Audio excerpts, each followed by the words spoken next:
Alright, welcome back. This is going to be the third game in this best of three from the MLG Winter Championships between EGHuK, Evil Genius's Huck, and Complexity's Heart. This is going to be the final game. Heart managed to take the first game with a very well executed 1-1-1 all-in, but then Huck managed to bring it back by doing an excellent one-gate expand on Antigua Shipyard, defending the 2 racks pressure that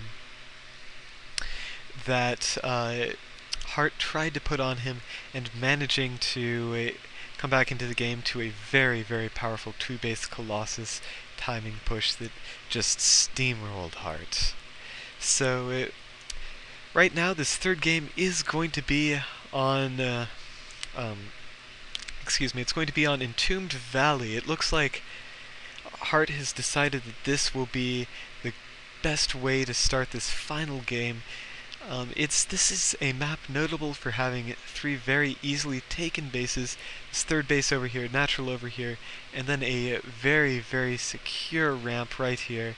It's an excellent map for the good old-fashioned 1-racks expand. And now let's see if this is what he's going to be doing.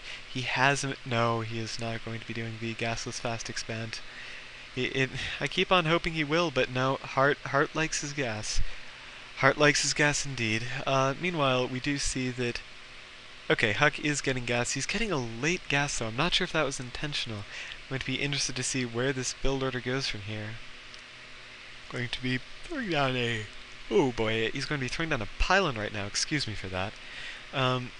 Just standard part of the build order. So, we have to look at this game from both players' perspectives. From Hart's perspective, he knows that what happened in the first game was he was able to win with that 1-1-1. He knows he can do a 1-1-1 and win with it, but he's not so sure. Will Huck be expecting it again? Huck knows what he's capable of as far as that goes. So is that what we're going to be seeing coming down? And, well, it looks like Hart has decided to go by his old standby. He's going to go for the 1-1-1 this game, as we can see by this very fast second gas. And Huck is just going to be going for the standard 1-gate expand, although will we be seeing that same very fast robo we saw in the first game? We'll have to wait and see. It's notable to say that this map, the ramps here at each base are going to be... Oh, Huck is not going to be going for any kind of silly expansion build. No, Huck is a man who likes to lay everything on the line. We are going to be seeing... It's a 4-gate. I thought it was going to be something like... No, it would be a second gas if it was a... silly me. I thought that he was going to be doing something like a... One of the things that... players will most often try to do against a Terran player is do a Void Ray 3-gate all-in. The way that works is you proxy a Stargate somewhere, like maybe over here would be good. Doesn't matter, there are lots of places on the map. Like, if you're really feeling really ballsy, like over here. That's actually a pretty bad idea. And then you use the Void Ray to spot on the high ground and use stalkers and everything from the low ground to do some damage. But Huck has decided that that kind of micro-intensive play is not for him. He scouts, this is very important, he scouts the lack of bunker out of Hart. Hart deciding to try to play this risky. He's going to be trying to go all out. He's not going to worry about anything like, defense. He's just going to go straight for those cloaked banshees. They worked in the first game. Why not give them another try? But instead, Huck, oh no, Hart is going to find this no, he won't. He was just looking for the probe. And now we see this warp-in starting, and this is the all-in that Huck might need to win. All these Marines are trapped down at the bottom of the ramp. 2 Stalkers here. The 3 Zealots are going to do a lot of damage to Stalkers, ensure that the Marines can't kite indefinitely.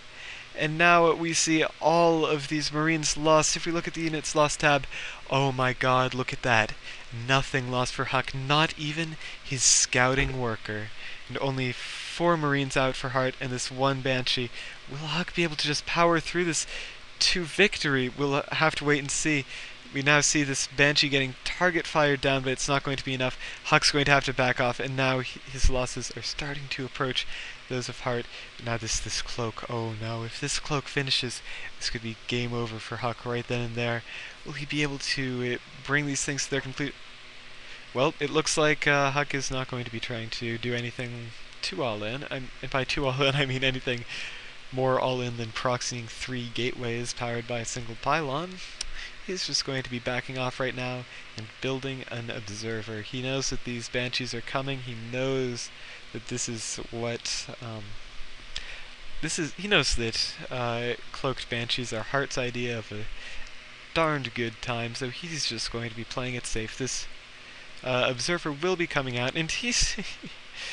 EGHuK is going the distance. He's building a photon cannon. He does not want to lose this game to some kind of stupid mistake. Good production. We do not... Siege mode is not on the way.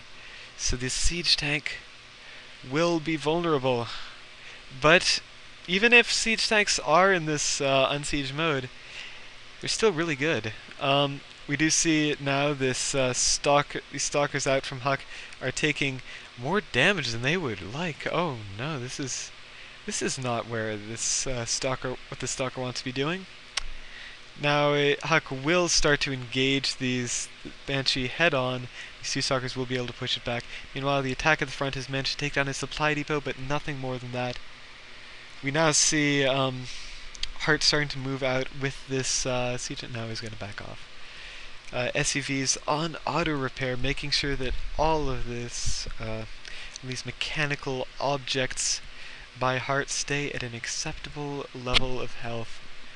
And now this robotics facility is not going to be using anything like Immortals. It's not going to be using anything like... oh, that's why. It's building expansion.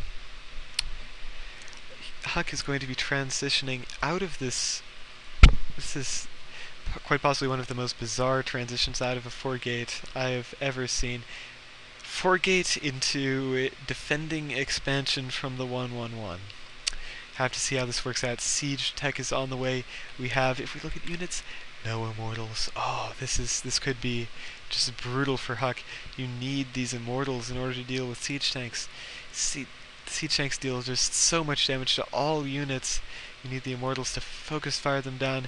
First siege tank is now sieged. Will manage to just barely snipe a single stalker. And now Hart will start to push across the map. He's going to take out these 2 pylons in just a moment, and then will even... Has he seen it? Is he seen it? He has seen it, or he just happened to get it.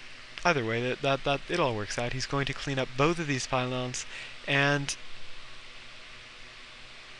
he's not moving out. He's still producing out of these 3. Oh, combat shield is on the way. He's waiting for this critical upgrade. And now we're going to see him move across the map. He's not going to actually wait for it, it turns out, but what he is going to do is move out with this Raven, these Banshees, these Stalkers, and these siege tanks. This is a very threatening army, and now this forced siege up by EGHuK will grant him a little bit more time. He's going to be able to get the 2nd Immortal out, start a 3rd, if he's paying attention. No, he is not paying attention. There we go. 3rd one on the way. He's focusing on microing these these Stalkers most likely. We do have these 2 mysterious Banshees up here in this northerly position for EGHuK. Stalkers are now moving a little ways around. Where do these Banshees go? Oh, here they come. They're going to start sniping Immortals. No! Sentries, even worse! EGHuK, you need to get in there and defend. And there's the Observer. He's going to be able to start sniping these units. Unsieged by Hart, he's now preparing to move out. Do have in the army tab very similar army sizes, but I'm going to have to say it. This army out of Hart is just more scary. This 1-1-1 tech army with the Marines, the siege tanks, and the Banshees is just so frightening. But Hart is dallying, he's delaying, he's letting EGHuK get this economy advantage that he just so desperately needs, but now, no, he's going to be moving right in. Oh, I think he was waiting for the energy to build a point defense turret and a turret. Oh no, EGHuK is moving in. I don't know if this will work. There's so many siege tanks. And an unsiege by Heart. This was accidental. I can't imagine this ever being on purpose. And this could very well spell the game right here and now. These siege... All the energy on this point defense drone is gone. These siege tanks have been ravaged. And now all that's left, this is still... Oh, this is still so scary though for EGHuK. Even with that accidental unsiege, he's going to be losing a lot of probes here. I don't know if he can hold this. He's going to manage to snipe the Raven. That's a small blessing. But he's still got these cloaked Banshees to deal with, not to mention the loss of all of his probes. You have more units streaming across the map. Another 7 Marines coming, and this siege tank that's at mysteriously low health. Was there a counterattack here at some point? Was that a... Like, did he accidentally attack a siege tank? I don't know, but the expansion now is down for EGHuK. I don't know if he can defend this. This is just too scary of an army left for Heart. It's just so powerful in this composition. We will see... Oh, the energy regenerated on that point defense drone will bring... We'll be able to bring Heart into the very main base of Hero. He's managing to force field off the ramp, doing some extra damage here. Oh! Oh no. So much damage here by this siege tank. We're now down to almost double the supply for Heart over here. EGHuK, excuse me, not Hero. It's EGHuK. It's EGHuK. This is just not going to be going so well for Heart at all. Now I'm stuck wondering, was I saying Hero that entire time? If I was, that'd be embarrassing. Wrong player. It starts with an H, but not the same dude. And now this attack will come in. It's going to kill the robotics facility. Probes being pulled off the line. EGHuK knows this is his last gambit, but it's not going to be enough. Siege tanks are shelling down on the stalkers, and EGHuK gives the good game, well played, and good luck. Heart manages to take this best of 3 with his...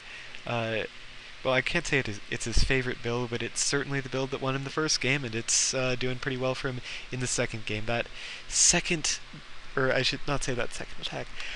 That first big attack out of Heart was just too much damage for EGHuK to deal with. He did some excellent play with that 4-gate, managing to do so much damage, but then he just wasn't able to push up the ramp to close out the game, and he ended up having to drop the third game in this best of 3 to this very, very powerful 1-1-1. So that will be the all for this time. I hope you enjoyed watching. That's all for this best of 3. Bye now.